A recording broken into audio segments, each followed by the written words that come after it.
you'd like to attend in person, you may and you should, because we're going to be here and it's going to be a lot of fun. And speaking of fun, what would my live stream be without a little news from their world? Has anybody been paying attention to the news? We're going to play a little game today because it's the vernal equinox, and this is all about renewal. So everybody's drinking. I wish you could. You'll notice that when you see the crowd again. It's 1 o'clock in the afternoon, and we're day drinking because that's what we do and that's how we roll. So we're gonna play a drinking game for spring. How's that? The name of the game is fixed or fucked. So I'm gonna mention. I'm going to mention. Well, there is. Only if you find an evil clown luring you into the woods. And then, yep, at a rest stop on the way to Belmar. So, first topic, the Vatican, the Pope. He came out with a statement this week that even though he supports gay marriage, he is not going to recognize those marriages. So Pontifex, who got me kicked off Twitter because we had a little bitch fight, and once he blocked me, they banned me for life. I've tried getting on many different emails. They know me. They must have like a heat-seeking missile. So what do you think? Is the Pope, so did he fix the problem or are we fucked? Raise hands. Out loud. Fixed or fucked? Vatican. Fixed? Okay. Okay, and how many people think otherwise? Raise your hand if you think he's fixed. And if he's fucked? All right. Definitely fucked. Now, Harvard University is having I can't say this without laughing. They're having 7 graduation ceremonies. Now, anybody who knows me knows that in the 60s, I marched for equality and equal rights and civil rights, and we accomplished an awful lot, but now it seems that we're beginning to self-segregate. So they're having 7 different commencement exercises, one for black people, one for Asian people, one for Hispanic people, one for LGBTQAPWDTMANAT, which means in people who drink too much every now and then. If there are any gays in the audience, you know that kind of neighbor, you know exactly what I'm talking about. They get all liquored up and then tap on your door and say, you know, I always wondered about this. So one for them. And this is the one that gets me. We have done so much with funding to make sure that there's equal distribution of wealth for the past, 8 years and then again. But for some reason, they want to have a special graduation for low-income people to celebrate that status. Who says fixed? Raise your hand. Who says fucked? Glenn raised 2 hands. Glenn raised 2 hands. Okay, so we're fucked there. So now that we know the lay of the land here, this is how we roll at the Zodiac Lounge, especially when we are safely underground. Now today is all about the spring equinox, the vernal equinox. It's also known as Ostara. Many people know it as Easter. There's a lot of folklore about it.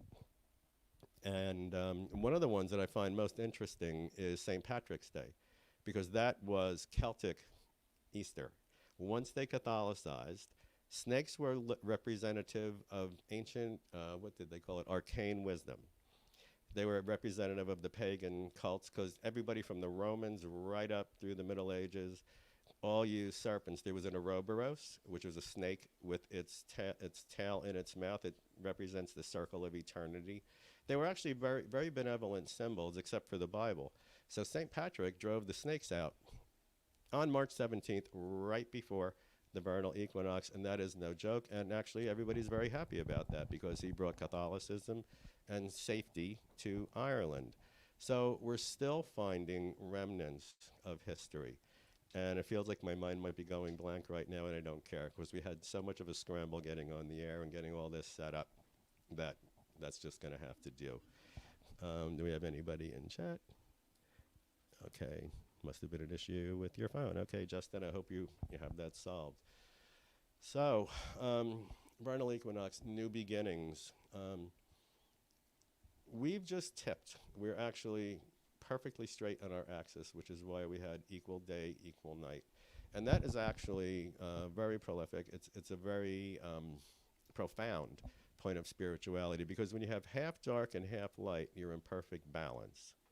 So it's a time for your dreams invention. It's a time that's very malleable, very flexible.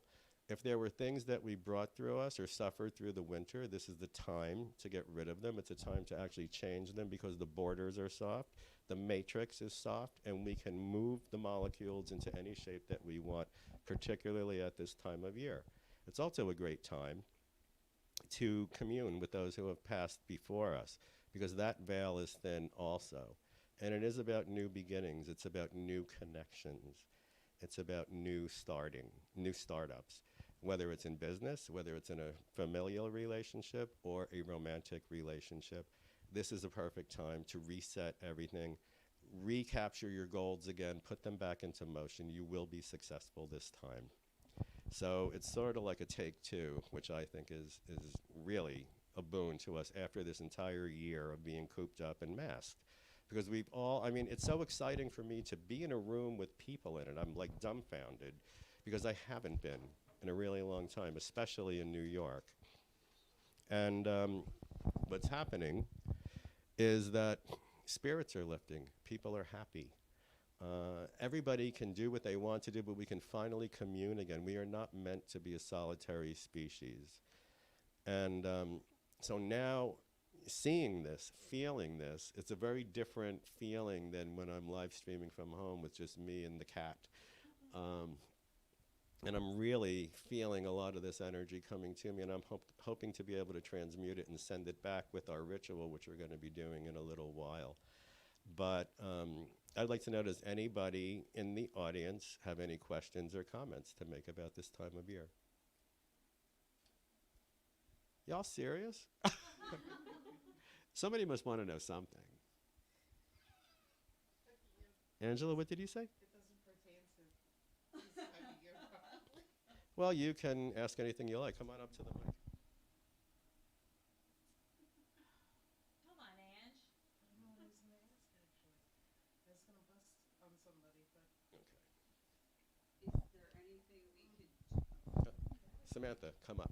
You were gonna come. Yeah, come on up. Get on screen. You look beautiful. that's what I was going to bust. Samantha is one of my former students, who is one of the many loves of my life, and I will never abandon her. We've gone through an awful lot. Speak into the mic, get in front of the camera, and ask your question. Look how beautiful she is. So you said this is a good time of year for us to sort of harvest new relationships and goals. And Yeah. you and I have been talking about new relationships starting and getting goals off the ground, new beginnings at work. And then we did the Imbolc Right. ceremony. I didn't carry that out, but is there anything that we can do now if we wanted to sort of start again? Yeah.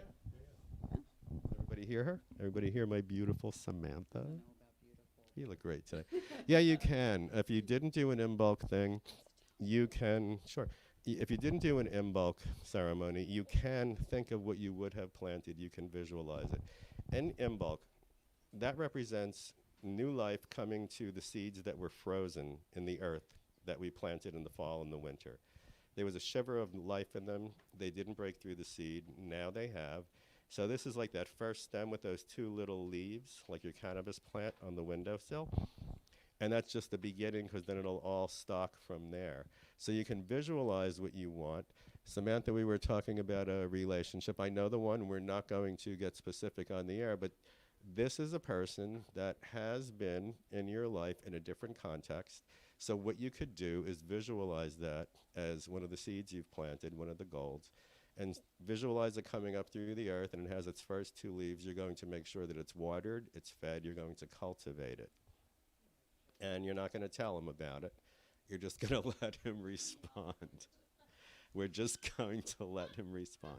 So that's how you can use this season to breathe new life or to revitalize an already existing relationship. It's obviously changing context because he's making that very clear. So Now, I'm trying not to play with it. you play with what? You know. Okay. Thank you. So the point is, you can revitalize it. You can restructure it. You can transmute it. You can do anything you want to it. It's a very malleable time. So nothing is static, is what I'm trying to say. So if something needs to be changed, this would be the perfect time of year to manifest that change most easily. So set your goals. Remember what your seedling is going to grow into, and then just cultivate it. And by May 1st, it should be strong enough to stand on its own. And that's almost June, because I think I remember in our reading, when I read for you, that June was a pertinent month, waiting till June or something like that. Is that one of your most contentious readings? Probably. Probably one of my more contentious readings. And I'm reading, does anybody, how about renewing old ones for the new summer and for the spring and for everything in your life? Yes, you can renew anything you want to. This is a time of renewal. This is the best season for renewal.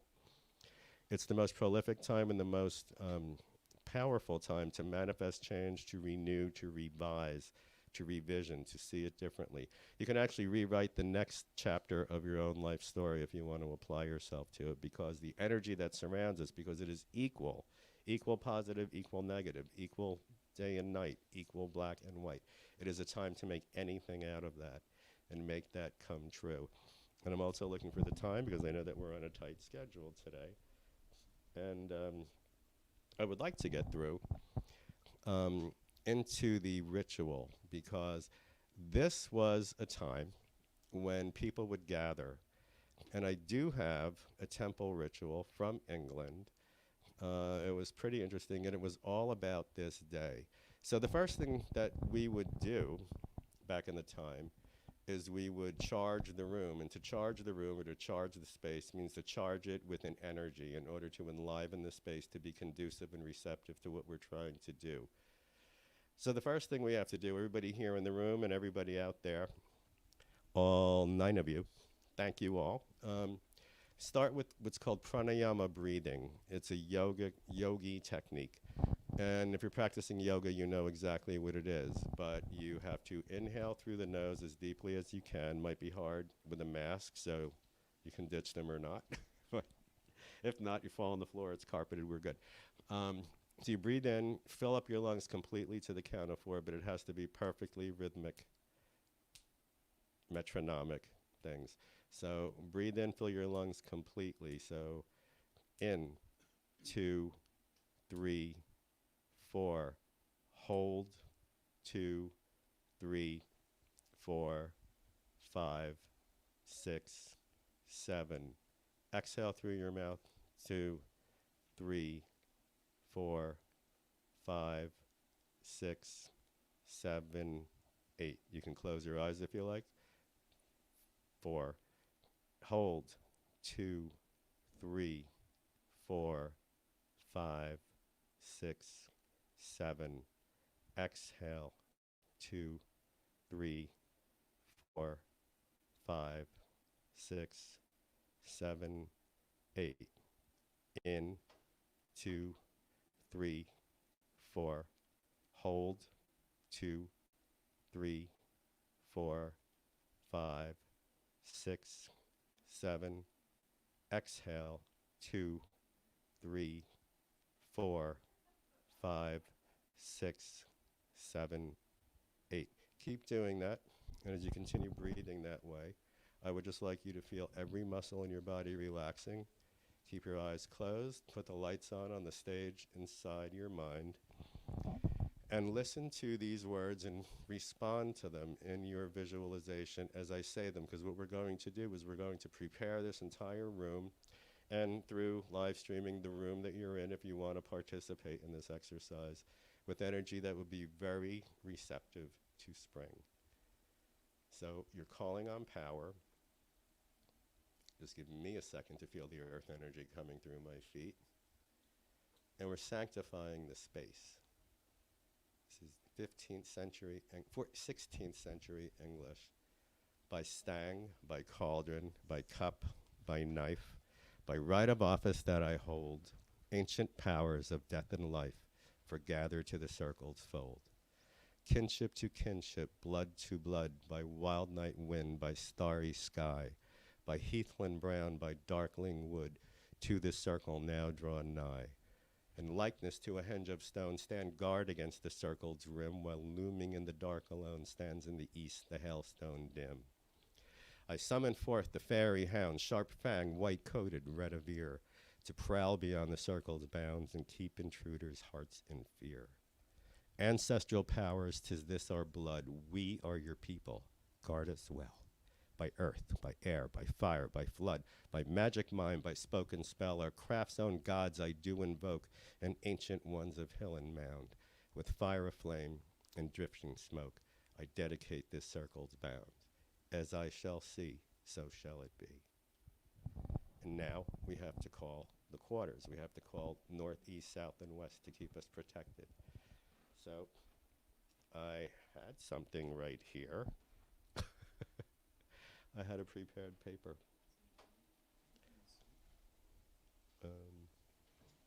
Wait a minute. Oh no. Oh no. Is it? No. Pardon? I don't think so, because I had it out here and I don't know what happened to it.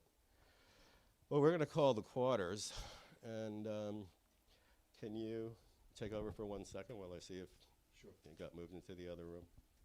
I apologize.